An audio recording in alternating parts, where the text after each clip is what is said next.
All right, welcome to another episode of Guzman's Random Review. I'm Jonathan Guzman, and I'm just gonna start right off. So make sure you hit that thumbs up button, subscribe, click the bell, so you get notified every time I come up with another video. So, the time has come. Yes, I've done a lot of modifications, and if you've seen all my videos, you'll know up to now, I've pretty much transformed this car to everything new. We've got a new CVT, we've got CVT cooler, we've got pretty much a brand new motor. So I just put in a brand new IAG short block stage 1 short block, yeah. And I went to MachV, scheduled my appointment for a dyno tune. The one time that I'm so happy that I'm spending the money to get this girl on a treadmill, a dyno treadmill for the car, of course. So, the tune is scheduled, the date has come. Due to COVID, it's totally a weird interaction. MachV doing all their duty precautions to make sure that everything is smooth. So I go to the shop, I drop off my car, I put the key in the key box. They take the car for a day, and they check some things that I wanted them to check out, which is not a big deal. I was super thankful for the awesome customer service that I got from MachV. I get a call the next day, and they're like, or that night anyway, they were like, hey, your car is ready for pickup. We did a dyno tune. I'm like, cool. What numbers did I get? Did I get exactly what I want? No. Yes, it's a CVT, and I understand I'm not gonna hit 400, 500 horses or anything like that. No, I have realistic expectations. But what I got was way below my expectations. And I mean rock bottom below. So this is how the phone call went. Hey, yeah. Oh, it's ready? Cool. So, what kind of numbers did I get? What the hell? What's wrong with you? You don't like power? I'm giving you plenty of gas. Come on! You're killing me. You're killing me. Why can't you do the power? I knew you couldn't do it. I knew it. You piece of son of a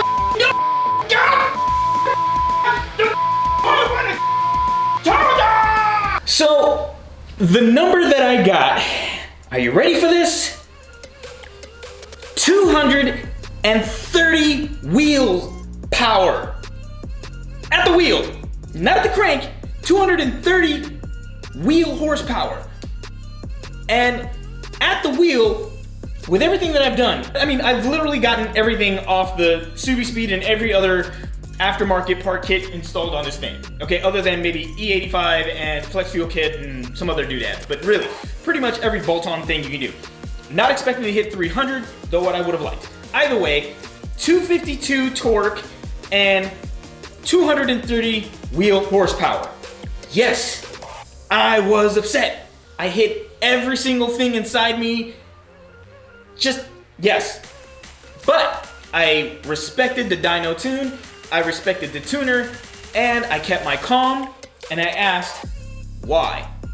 Here is my map, all right? That's what I got, all right? Ladies and gentlemen, my intercooler stopped me from producing the horsepower that this car can produce, that my Rex can produce. Long story short, I got an eBay special. I thought it was great. I told you guys it was great. I even made my own video on it, which I will be taking down after this video.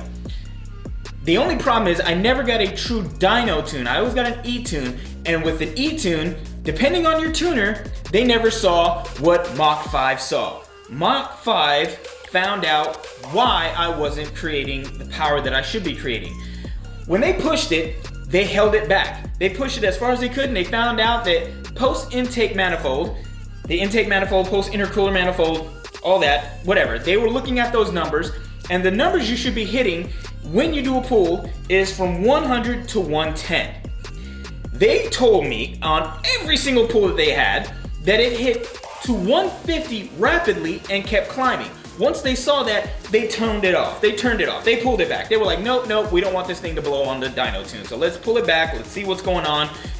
They protected my car, but they were only able to squeeze out 230 horse wheel power wheel power, not at the crank. You do the math. It's like 20% more or something like that. You know, from the crank to the wheel, you figure it out. Either way, the point is, they were like, hey, ambient air is coming in. All this other stuff is coming in. We don't understand why after the intake manifold, your temperatures are rising. You're sending hot air into your engine. And I'm like, huh. And they said, but what we noticed is that you have this intercooler vital from, we don't know where this is coming from or who this is, so we can't really tune properly for the product that you have. But we're guessing there's your problem, or that's the area that I came up with and they came up with it. They're like, yep, that's probably pretty much it. If you had a Grimspeed or some other name brand that we knew, we could definitely tell you. I also don't have a scoop off the hood. You see the hole there? It's not just a hole. You also got to have a scoop that channels the air into your intercooler, which I was just spraying air all over the surface, which was not channeling it properly through the intercooler. And again, with my e-tuner, he was not looking for that.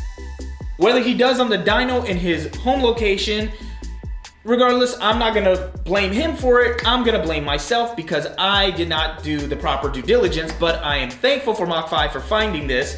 And now I realize that I was sending hot air through my engine, causing wear and tear on the internals, causing my bearing to break, and in the future making me want to buy a brand new short block, which now I will not be damaging because I have the new part coming in and I'll have that on the next video. So I want to thank MachV, and I want to say I'm sorry to all my viewers. I will be taking down the vital intercooler install, and I've learned a lesson, and I hope you guys learn a lesson also. One, don't buy some name brand white label that you don't know just to save a buck, because in the long run, I had this top mount intercooler, no name brand, whatever, from the US or anybody that we actually know, a reputable label that we know. I've had it in there for years, which actually caused damage over the years of having it in there every time I pulled. So, you've got the story, you've got the points, I've got a new video to make, and I also wanted to show you guys something that you should do. I've got a folder here of all my parts. This is a receipt of everything I bought for my car. This is for me to track everything that I bought for my car, regardless if you plan on selling it or not, because if somehow this becomes some kind of collector's piece, it'll be even worth more money if you have all your receipts and everything, which I highly doubt that your car is gonna be a collector's piece. But regardless, even for selling it on the used market, it is valuable information, product, and it's also great to look back and say, wow, I now know why I'm broke. So, thanks for watching. I'm Guzman from Guzman's Random Review. Get ready for the next video because I'm about to fix my really expensive mistake.